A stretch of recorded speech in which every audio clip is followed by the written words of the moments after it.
私は大丈夫だから早く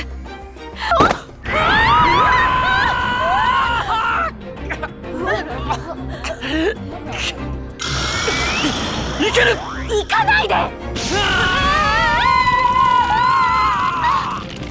友達との集合場所は向こう逆じゃない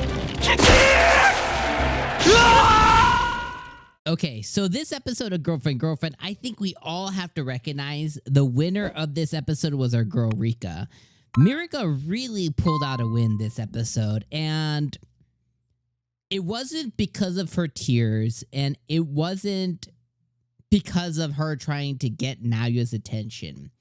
It's seemingly because she already has his attention, and that's the problem. Is Naoya knows that he's at the edge of the cliff, and a little wind could push our boy over the edge. And he's doing everything possible, including ignoring her, pushing her away, being mean to her, not watching her YouTube videos so he can completely avoid her whole existence so that she stops pursuing him, so that he doesn't fall in love with her. So I think big winner this episode is definitely Rika.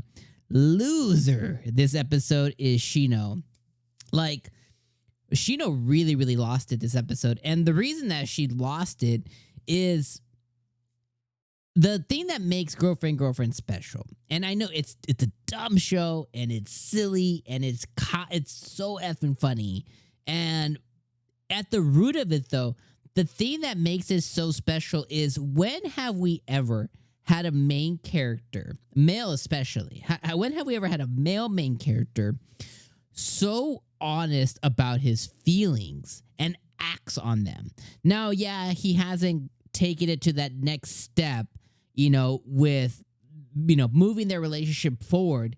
But at least when we have him here, he hasn't moved it forward because he's stopping himself, and he set very clear boundaries, not only personal boundaries, but he verbalized those boundaries until the group that he has, this harem that he has, is comfortable with their decision. And he doesn't want to move the needle forward from him doing it.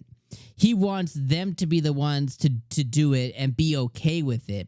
And I just don't think that we've ever gotten a main character so honest and in tune, right? Like, he was talking to Shino, and he says something, and I hate how sometimes he sounds profound, right? He's just like he's a pure scumbag.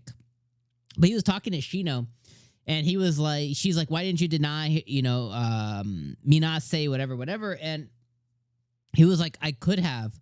But the problem isn't my love for Saki. The problem is my now new love for Minase. What do I do with that? He's like, do I just reject her and pretend that feeling never existed? He was like, then I would just regret it and be untrue to myself. And then what if down the line I then had to reveal this to Saki? Like, that would hurt her more than from the get-go, me just telling her the truth and letting her decide what to do with it. Like, what do you do with somebody? If you put yourself in Shino's shoes, what do you do with somebody that is, it's A, so honest, but B, so real, right? Like, how many times have you heard of a friend or a family member or an acquaintance who's been through a situation and their significant other caught feelings in this sense, and obviously 9 out of 10 times it probably didn't work out, and that person probably ended up like hurt and everything else. Now, the other part of his uniqueness and why I love this stupid ass show is he also realizes, he told Shino this, he's like, I know I'm in the wrong here. Like, don't get it twisted. I know that this isn't normal. I know this isn't right. I know this isn't, like, this is wrong. But I cannot not do what I think is right, even if it's wrong. And I love that. And, it got Shino to think too, because she's like, she's not being real.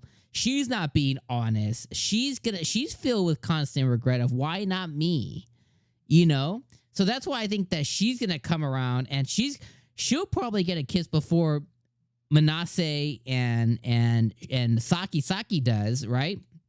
I mean, I think so, at least. I think she'll get further with him because it's all gonna bubble up and come out like a volcano. When she decides to act on it, it's just gonna all come out at once, and she's probably gonna go really, at least not like, super, like, not like, but probably further than the other two girls. So that's why she's the big loser here, at least for now. Now, obviously, the big cojones, the big winner here is Naoya, because bro's got himself 4 girls.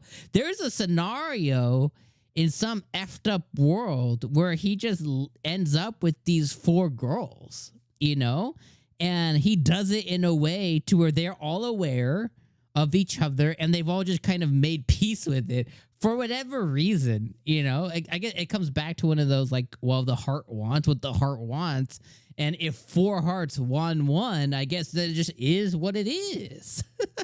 So I don't know. I love this stupid show. I love them, and then we get a lot of fan service, right? We got Rika fan service. We got some Shino fan service, right? We got to see a little butt action with him carrying her everywhere. We got to see them in yukatas. Like, that's awesome. Even though our boy Naya looked like a scrub. Like, put some decent clothes on. Bro's got, like, I don't know, Target khakis and a white tee on. It's like, bro, come on. At least do something. Like, give us a button up or something. Like, have the girl, like, let the girls dress you, for God's sake. But we got to see all that, and that was really, I love seeing all that. So anyway, this episode was really, really good.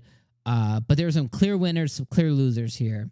And I can't wait to see what happens next. Also, I think I'm pretty sure I laughed a ton this episode too.